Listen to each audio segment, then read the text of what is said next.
Quinn, 5 minutes, go.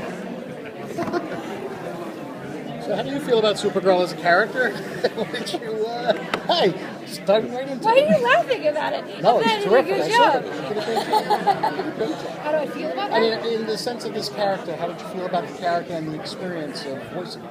I felt very similar to her, to be honest. She's very headstrong, and when she wants something, she's gonna get it. When she wants to get something done, she's gonna get it done. She doesn't need anybody else to tell her how to get it done or anything like that. She knows that she's capable, and she's gonna do it.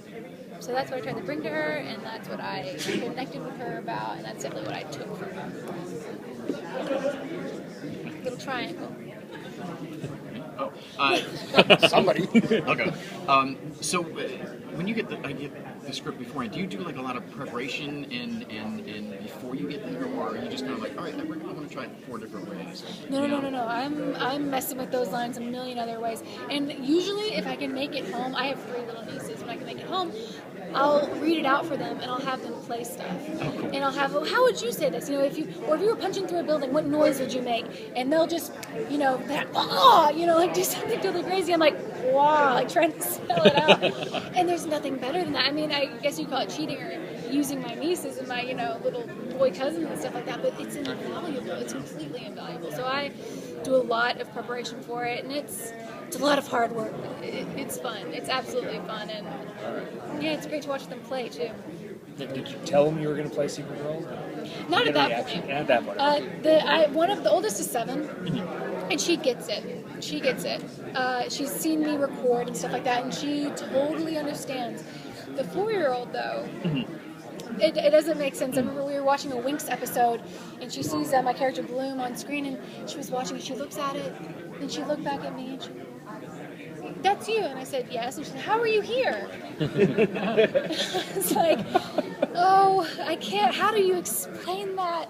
So they were very excited to see it, and they were flying around the house and, fighting with each other and doing stuff like that. Right. So she's just now starting to get it, but the 7-year-old loves it, and she really, really likes Supergirl because, let's be honest, she likes having her way all the time, and Supergirl gets her way, 99% of the time. So she connected a lot with that. What was it about this particular Supergirl character and the script that brought you to it that made you want to do it? Well, above everything else, Andrea Romano asked me to do it.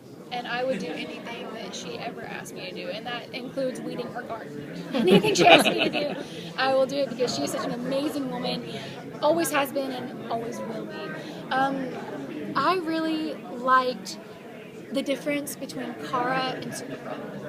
I really got to play 2 different characters because, from the comics and everything else, you really see how Kara is completely different from Supergirl. She grows into Supergirl because she's all of a sudden given these powers. And so to play this very kind of shy, sweet girl that all of a sudden gets thrown into these extraordinary circumstances was totally... what's the word I'm looking for? I really liked that, and I wanted to do that. So to be able to play 2 people in one character, to be able to show 2 sides of a coin, that's really what I look for, and that's what I enjoyed the most doing with her. Now, you worked with fellow Castle cast members on this series, on this film as well. Were you recording at the same time together, or was it a different? I feel so bad. Everyone asked me that, and I'm like, no, I'm going to start just lying and say, yes, we did the whole thing together. It was great. We ate bonbons. She made tea. No, we didn't work together.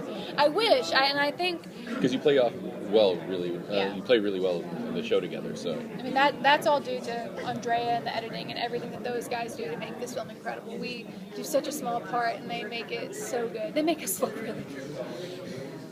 What kind of context did you have with Supergirl prior to this gig? I mean, did you have any ideas about Supergirl? Was that a type of character you wanted to always play? She wasn't a character that I ever really thought of. I always thought more about villains. In fact, I was just talking about Poison Ivy over there as being one of my favorites. I never saw myself as a hero.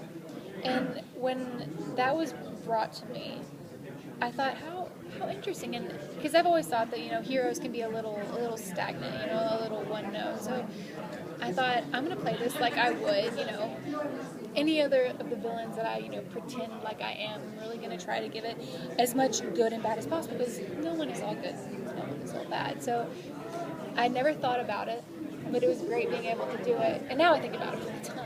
I definitely had a couple of dreams of flying around in the Supergirl outfit. So. Is that your new outfit for San Diego? No, that's for this. You will be seeing it on the panel. Usually we do the panel first, so you would be seeing it now, but that didn't happen. This is my Smallville interpretation. I have the ball with the blue and the nice little red heel, so I won't kick you out. So you get a costume. And you did. I have a story to tell. Yes, you did. There you go. So you will be seeing that. One more question. You have a quick question. If you were, now that you got to play Supergirl in this movie, would you, if you got to play any Supergirl, like a movie or a TV show, who would you want to play? That's so difficult. There are so many great ones. Like I said, I would love to be Poison Ivy. I would love to do Batgirl. Thank you very much. Harley. I mean, this is just DC Universe that we're talking about. I mean, if anyone knows the Umbrella Academy, I would love to play the Rumor. I mean, are you kidding me? That would be insane. And then if you go into Marvel, I mean, come on. I mean, I would have loved to be Mystique. I would love to be Mercury. I'd love to be, all those characters. It's endless. So to play any of them, live action or animation, is a huge blessing because those roles are coveted, and they should be coveted. They're important, and people really enjoy them, and that's why we have a big responsibility to bring them to life, and that's all I ever want to do with any character. That's, Now, are you writing on your wrist? Passion!